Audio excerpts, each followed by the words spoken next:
മുസ്ലിം league രാഷ്ട്രീയത്തിൽ കടുത്ത പ്രതിസന്ധികൾ ഉണ്ടാക്കിക്കൊണ്ടാണ് വനിതാ ലീഗ് ദേശീയ സെക്രട്ടറി സ്ഥാനം രാജിവെച്ചതായി പ്രഖ്യാപിച്ചുകൊണ്ട് നൂർബിന റഷീദ് ഇന്ന് വാർത്താസമ്മേളനം നടത്തിയത്. സീറ്റ് കിട്ടാത്തതിലല്ല രാജി. നൂർബിന റഷീദ് എന്ന വ്യക്തിക്ക് വേണ്ടിയല്ല താൻ സംസാരിക്കുന്നതെന്നും കെട്ടിപ്പടുത്തുയർത്തിയ വനിതാ ലീഗിന് വേണ്ടിയാണ് സംസാരിക്കുന്നതെന്നും അവർ പറഞ്ഞു. കല്ലും മുള്ളും താണ്ടിയാണ് വനിതാ ലീഗിനെ കെട്ടിപ്പടുത്തത്. ഒഴുക്കിനെതിരെ നീന്തിയ മുസ്ലിം വനിതയാണ് താൻ. പാണക്കാട് തങ്ങൾ ഏൽപ്പിച്ച ദൗത്യം പൂർത്തിയാക്കി. പാർലമെന്ററി പാർട്ടി സ്ഥാനം വ്യാമോഹിച്ചല്ല പാർട്ടിയിലെത്തിയത്. ആദർശങ്ങൾക്കും നിലപാടിനും വേണ്ടിയാണ് സംസാരിക്കുന്നതെന്നും അവർ പറഞ്ഞു. പഴയ ചിത്രങ്ങളും ചന്ദ്രിക വാർത്തയും ഉയർത്തിക്കാട്ടിയായിരുന്നു നൂർബിന റഷീദിന്റെ വാർത്താ സമ്മേളനം. ഇസ്ലാമിക ചുറ്റുപാടിനകത്തു നിന്ന് പ്രവർത്തിക്കണം. കാലഘട്ടം മാറിയാൽ ധാർമ്മികത മാറില്ല. റീലിലൂടെയല്ല, റിയൽ ലൈഫിലൂടെയാണ് ജനങ്ങളുമായി സംവദിക്കുന്നത്. ലീഗിന്റെ മെമ്പർഷിപ്പ് രസീത് സൂക്ഷിച്ചു വെച്ചതുപോലെ തന്നെയാണ് ലീഗിനെയും വനിതാ ലീഗിനെയും നെഞ്ചോട് ചേർത്തതെന്നും 2016 മെമ്പർഷിപ്പ് രസീത് കാണിച്ചുകൊണ്ട് നൂർബിന റഷീദ് പറഞ്ഞു. മീഡിയ പ്രളയങ്ങളല്ല വനിതാ എന്നല്ല ഏത് സ്ഥാനാർത്ഥികളും നിയമസഭയിലേക്കാണ് പോകുന്നത്. നിയമസഭയിൽ പോകുമ്പോൾ പ്രദേശത്തിന്റെ വികസനം, ജനങ്ങളുടെ ക്ഷേമം, മറ്റു കാര്യങ്ങൾ. ഇപ്പൊ പേരാമ്പ്രയിലെ സ്ഥാനാർത്ഥി ഒരു 5 കൊല്ലം കോർപ്പറേഷനിൽ നിന്നിട്ട് അവര് തെളിയിച്ച് കാണിക്കട്ടെ ഒരു ജനപ്രതിനിധി എന്ന രീതിയിൽ. അങ്ങനെ തലമുറ മാറ്റം വേണമെന്നുണ്ടെങ്കിൽ അഫീഫ, ഒരുപാട് റുമൈസ, ഒരുപാട് കുട്ടികളുണ്ട്. കോഴിക്കോട് ജില്ലയിലെ ജില്ലാ ഡിവിഷനിൽ കടലുണ്ടിയിൽ ആ സ്ഥാനാർത്ഥിക്ക് അല്ല വ്യക്തി എന്ന് പറയുന്നത്. ആ സ്ഥാനാർത്ഥിക്ക് കുഴപ്പം എന്തെന്ന് വെച്ചാൽ അവർ കുറ്റിച്ചിറയിലെ കൗൺസിലറാണ്. അത്രക്കും ലീഗിലോ യുവാക്കളിലോ യുവതികളിലോ എണ്ണം കുറവുണ്ടോ?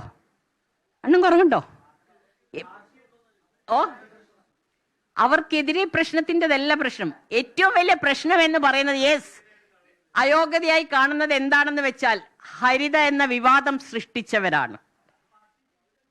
അതെ, ഞങ്ങൾക്ക് ഞങ്ങളുടെ മൂല്യങ്ങളില്ലേ. ഇത്രയും കാലത്തിന്റെ ഇടയിൽ പാണക്കാട് കുടുംബങ്ങളെ ഇത്ര അധികം മോശമായി ചിത്രീകരിക്കപ്പെട്ടിരിക്കുന്ന ഒരു സ്ഥിതിവിശേഷത്തോട് ഞങ്ങൾക്ക് മനസ്സുകൊണ്ട് യോജിക്കാൻ പറ്റില്ല. അതെ, അതുകൊണ്ടാണ് ഞങ്ങളെ വിയോജിപ്പ് പറയുന്നത്. ഞങ്ങൾ കൊടുക്കരുത് എന്ന് ആദ്യമേ ഞങ്ങളുടെ വിയോജിപ്പ് പറഞ്ഞിരുന്നു. തങ്ങന്മാരെന്ന് പറഞ്ഞാൽ ഞങ്ങൾക്ക് ഏറ്റവും വേണ്ടപ്പെട്ടവരാണ്. ഞങ്ങൾ ആ പാണക്കാട് കുടുംബത്തെ ഹൃദയത്തോട് ചേർത്ത് പിടിക്കുന്നവരാണ്. ലോകത്താരും തങ്ങന്മാർക്കെതിരെ സംസാരിച്ചിട്ടില്ല. പാർട്ടി സാദിഖലി തങ്ങളെ 4ാം ഖലീഫ എന്ന് വിളിച്ചത്. നിങ്ങൾക്ക് ഇന്ന് വിരലിട്ടാൽ അതൊക്കെ കിടകിടന്ന് പറഞ്ഞ് വരും. പഴയ കാലമല്ല, പ്രിന്റ് മീഡിയ ആണെങ്കിൽ നമുക്ക് നിഷേധിക്കാം. ആർക്കാണ് PK നവാസിനെതിരെ അല്ല, തങ്ങളെയും തങ്ങളെ 4ാം ഖലീഫ എന്നാ വിളിച്ചത്. അപ്പൊ 4ാം ഖലീഫനെയും മോശമാക്കി പറഞ്ഞു, തങ്ങളെയും മോശമാക്കി പറഞ്ഞു. എന്നാൽ അതിൽ ഉറച്ചു നിൽക്കണ്ടേ? ഒരു പരാതി കൊടുത്തു കഴിഞ്ഞാൽ ആ പരാതി ഏതറ്റം വരെയും ആ പരാതിയുമായി കേസ് നടത്തി മുന്നോട്ട് പോകണ്ടേ?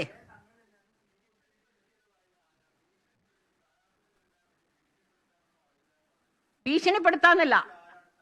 കാരണം ഞാൻ പറയാം, കുനാൽ സാഹിബ് നേരെ ചൊവ്വയിൽ പറഞ്ഞു, ജോണി ചോദിച്ചപ്പം പറഞ്ഞു ഹരിതയുടെ കുട്ടികളെ കൊടുക്കുമെന്ന്. അപ്പം പറഞ്ഞു ഇല്ല, അവരെയൊക്കെ ഓരോ സ്ഥലത്ത് ഇരുത്തിയിട്ടുണ്ട്. ഇത് ഞാൻ പറഞ്ഞല്ല, നിങ്ങളുടെ മീഡിയ ചാനലിലുള്ള ലൈവല്ല, അവിടെ ഉണ്ട് ജോണിയുടെ. അത് കഴിഞ്ഞ് ഞാൻ പല പ്രാവശ്യം കുനാൽ സാഹിബിനോട് ഞാൻ ചോദിച്ചു, നിങ്ങൾ തഹലിയക്ക് കൊടുക്കുന്ന ഇല്ല തഹലിയ വരില്ല. പല പ്രാവശ്യം മലപ്പുറം ജില്ലയിലുള്ള പലരും എനിക്ക് ഫോട്ടോസ് ഇട്ട് വന്നു. നൂർബിൻത, ഇവര് നോക്കിയ ഡെയിലി പാണക്കാടും അവിടെ എത്തുന്നുണ്ട്, നിങ്ങൾ എങ്ങനെ മിണ്ടാണ്ടിരുന്നാൽ പറ്റോ?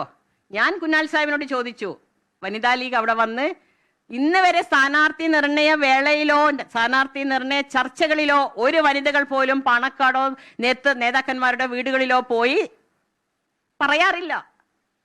അത് പിന്നെ സമ്മർദ്ദം തന്നെയല്ലേ? ഭീഷണി എന്നല്ല പറയുന്നത്, അതെനിക്കറിയില്ല. ഭീഷണി അവരാണ് ഉയർത്തിയിരുന്നത്. അന്ന് അവര് ഹരിത വിവാദത്തിൽ അവരെന്തൊക്കെ ഭീഷണിയായിരുന്നു പത്രമാധ്യമങ്ങളുടെ മുമ്പിൽ ഉയർത്തിയത്. ലത്തീഫ് തുറയൂറിന്റെ അങ്ങനെ പോകാറില്ല. പോയാല് തെറ്റില്ല, ദിവസം പോകേണ്ട ആവശ്യമില്ല എന്ന് കുനാൽ സാഹിബ് എന്നോട് പറഞ്ഞു.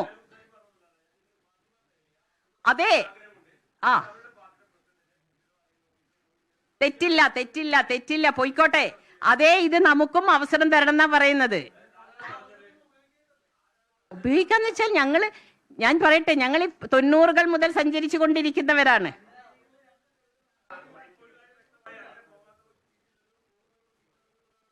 അല്ല, അങ്ങനെ നമ്മുടെ പാർട്ടിയിലില്ല, മൂല്യങ്ങളിലില്ല.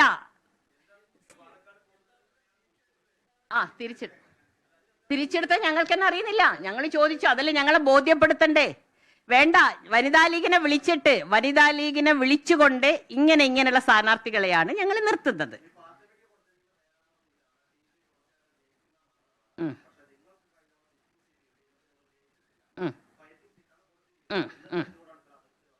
അയ്യോ, അത് ഇവിടെയാണ് എൻ്റെ മാധ്യമ സുഹൃത്തുക്കളോട് ഞാനൊരു കാര്യം പറയുന്നത്. സീറ്റ് കിട്ടാത്തതിലല്ല ഈ വിഷമങ്ങളൊന്നും. സീറ്റ് കിട്ടാണ്ടെങ്കിൽ ഞാൻ എന്നോ പോണം. കാരണം 96-ൽ നൂർബിന റഷീദിനെയായിരുന്നു കോഴിക്കോട് സൗത്തിൽ പറഞ്ഞത്. കമറുന്നീസ അൻവർ വന്നു, അവരോടൊപ്പം നിന്ന് പ്രവർത്തിച്ചു. 2011-ൽ ഡൽഹിയിൽ ഇന്ത്യയെ റെപ്രസെന്റ് ചെയ്തിട്ട് ഇന്റർനാഷണൽ വിമൻസ് ഡേന്റെ 100th ഇയറിൽ അവിടെ ഞാൻ നിൽക്കുമ്പം അവിടെ നിന്ന് 2011-ലെ തെരഞ്ഞെടുപ്പിലേക്ക് ഗുരുവായൂരിലോ ഇരവിപുരത്തോ നിൽക്കണമെന്ന് പറഞ്ഞിട്ട് എന്നെ വിളിച്ചു വരുത്തിയിരുന്നു. എൻ്റെ കയ്യിൽ നിന്ന് കുറേ പല രീതിയിലുള്ള മാനസിക പ്രയാസം അന്നും ഞാനൊന്നും പറഞ്ഞിട്ടില്ല, ഇന്ന് വരെ പറഞ്ഞിട്ടില്ല. പിന്നെ തോറ്റതായില്ല. ഒരു സുഹൃത്ത് പറഞ്ഞു, മുനീർ സാഹിബ് ഇട്ടേച്ചു പോയ മണ്ഡലമാണ്. ഇത് തന്നെയാണ് സമൂഹ മാധ്യമങ്ങളിൽ പറയുന്നത്.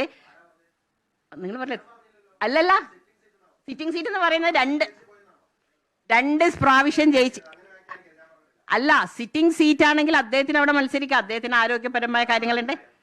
അതല്ല നിങ്ങളുടെ കാര്യമല്ല, ഞാൻ എൻ്റെ കാര്യമാണ് പറയുന്നത്. ഞാൻ പറഞ്ഞില്ലേ, എനിക്ക് എൻ്റെ കാര്യമല്ലേ പറയാൻ പറ്റുള്ളൂ, നിങ്ങളുടെ കാര്യം അല്ലല്ല. തോൽവിക്ക് കാര്യം ഒന്നുമല്ല, ഒരു തോൽവി വ്യക്തിയല്ല. അത് നിൽക്കുന്നത് പാർട്ടിയാണ്, പ്രസ്ഥാനാണ്, നിലപാടാണ്. തോറ്റതിന്റെ കാരണം എന്താണെന്ന് ഞാൻ എൻ്റെ പാർട്ടിയെ ബോധ്യപ്പെടുത്തിയിട്ടുണ്ട്. തോറ്റ എല്ലാ സ്ഥാനാർത്ഥികളുടെ മണ്ഡലങ്ങളും പിരിച്ചുവിട്ടിട്ടില്ല. ഞാൻ പ്രതിദാനം ചെയ്ത ഞാൻ നിന്ന മണ്ഡലത്തിലെ പാർട്ടി പിരിച്ചുവിട്ടിരുന്നു. അപ്പൊ തന്നെ പാർട്ടി അല്ല, അതിപ്പോ പറയണ്ടില്ല, അത് ഞാൻ പാർട്ടിയെ ബോധ്യപ്പെടുത്തിയിട്ടുണ്ട്. അല്ല, ഒരിക്കലും അല്ല. ഞങ്ങൾക്ക് മൂല്യത്തിന്റെ അടിസ്ഥാനമായിട്ടാണ് വനിതാ ലീഗ്. അല്ല, ഞാൻ പറഞ്ഞിട്ടെ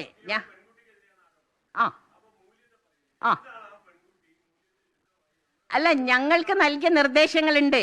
ഞങ്ങൾക്ക് കാരണം ഞാൻ പറയാം, വനിതാ ലീഗിന്റെ ഒരു സംസ്ഥാന ട്രഷറർ മരിച്ചിട്ട് 1.5 കൊല്ലമായി. ഇതുവരെ അത് നമുക്ക് നികത്തി തന്നിട്ടില്ല. വനിതാ ലീഗ് ഇത് തന്നെയാണ്, പാർട്ടിക്കെതിരെ സംസാരിച്ചു. പക്ഷേ അല്ല അതൊരു ട്രെൻഡ് കീപ്പ് ചെയ്യും. അടുത്ത തലമുറയിലേക്ക് അത് കൈമാറും.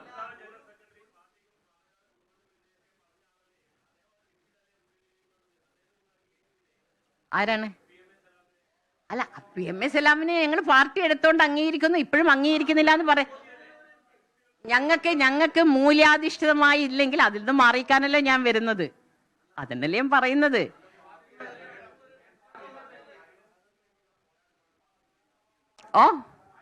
യെസ്.